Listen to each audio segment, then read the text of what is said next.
Okay, so welcome back, and now we're going to use the quadratic formula to solve equations like this. Now the first thing you want to notice here is, let's see if this is factorable. Well, we want to find two factors of 6 that when we add together equal a -5.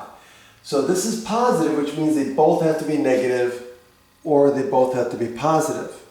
And since this is negative, that means they both have to be negative.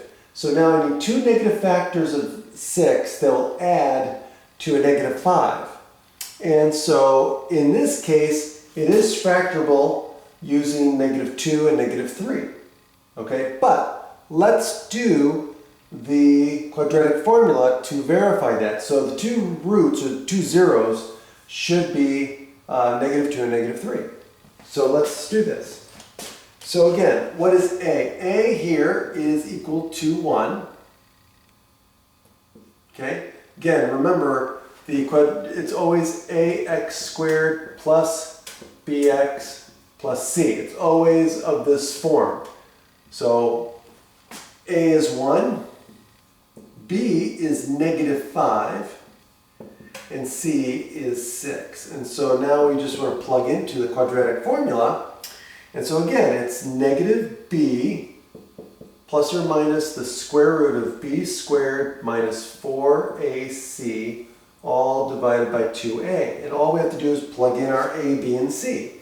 So b is -5, so the negative of -5 is 5, plus or minus the square root of b squared minus 4 times a, which is 1, times c, which is 6, all divided by 2 times a, which is 1. And so now we're going to simplify. So this is going to be 5 plus or minus the square root. What do we get? We get 25 minus 24